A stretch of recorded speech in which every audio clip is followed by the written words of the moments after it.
si maa ngi lay nuyu. maa ngi lay fay bu baax chéri. bi naka la. Kiné Mbaye. Kiné Mbaye ñu ñëwoon file ci seen kër gi nga xamante ne gis nañu ndogal bi nga xamante ni yàlla def na ko ci gannaaw ba ñu la masawee ba pare mën nga ñëwalaatal ci mbir yi rek exactement naka la demee ak sa gis-gis.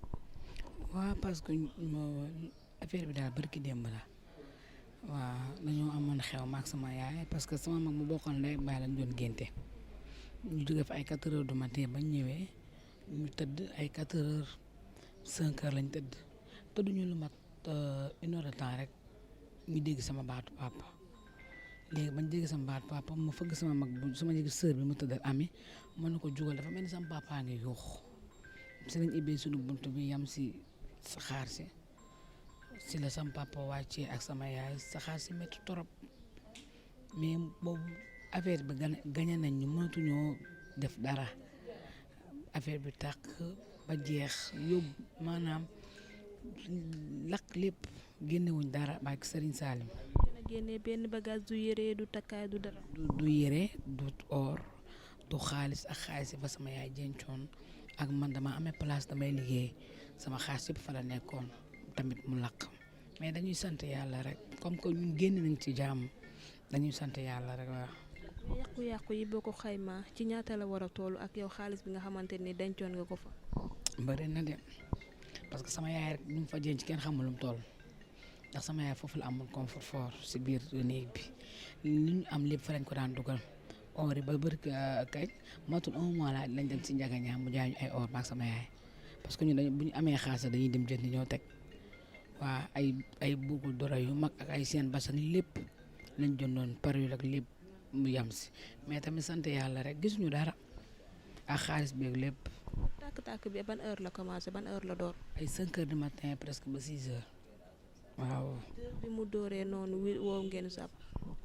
woo nañ sappoor kay mais sappoor bi dafa yéex a ñëw ñu indi 5 oto pour lakk oto kër gi ba tey jeexul ñu dolliwaat beneen oto sappoor yi lakk ba dem saxaar si commencé waat ñu ñëwaat bilaay mu doon lu métti tamit trop sax.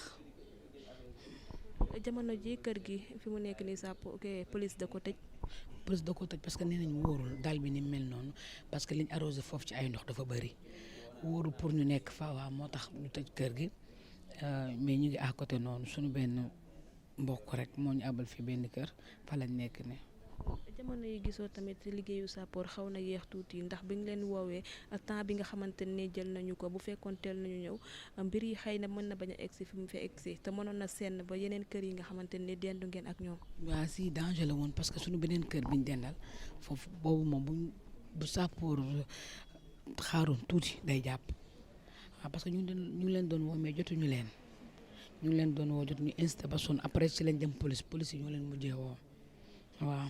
yéen jamono ji xamu leen lan moo ko taal xamu leen lan moo sooke la. xamuñu ko ñu daal tëdd nañ te néeg bu ñu tëdd sama papa mi ngi fa sama yaay sama rakk ak sama wujju yaay ñoom dañoo jékki-jékki rek sama papa mel ni daa am lu ko yee mu jékki-jékki rek gis saxaar bi kenn xamul lan la billaahi kenn xamul lan. yàlla moo si wis ndox mu sedd ndax bu fekkoon yéen ba fekk na yéen ñëpp yéen a ngi nelaw. ñun ñëpp a ngi nelaw ba pare pour lakk bi yegg sama ñoom papa soriwul woon dara te ñoom ñu ngi sàngoo woon kowet ak kowet ni mu gaawee jàpp yàlla si def sutura mais kon leneen la ñuy wax. amu ci ay gaañu mbaa. non sama papa moo xawoon a tiit xam naa ak jabet bi yeeg ñu hospitalisé ko sama yaay moom tànk bi xamoon naa daam fi mu ko dóoroon waaw moo tax. jamono ji lan ngeen bëgg nit ñi ñu jàppale leen ci benn côté ndax ko tamit am ñoo xam ne war nañ leen a mën a jàppale ndax li leen dal dafa xaw a metti. waa mais ba sama yaay ay xaritam ñëpp a ngi koy woo ay nitam bàyyiwuñ ko ba pare waa Pikine tamit amuñu seen fay parce que démb ba tey ñu ngi tibb ay añ di indi lépp indi seen yére yi di indi média yi ma woo tamit bëri na démb tamit média yi fi ñëwoon yëpp ku nekk ak may woo. bàyyi na parce que xam nañ ma te buñ suivre sama TikTok rek dañ may woo rapidement waaw mais ñu ngi sant yàlla daal bu baax parce que mënoon naa gën a métti waaw. message bi ak kàddu gu mujj ki lan lay doon. xanaa di leen gërëm yéen waa Wassare TV parce que da ngeen a baax li mënoon na leen cee bañ a fekk yaa ngi dégg ak waa Pikine ginnaaw rek amuñu seen fay démb la nga yaakaar sax dara dafay xew ku ñëw da ngay daanu baak Serigne Sall kontaan nañ ñu ngi leen di gërëm bu baax ak yéen di leen gërëm parce que lii c'est pas évident nga dégg dara loo xam ne xam nga ne lii métti na ngeen ñëw def si waa mais kontaan nañ trop baak di santaat yàlla tamit bu baax waaw di ko sant merci beaucoup Mbène kontaan naa vraiment.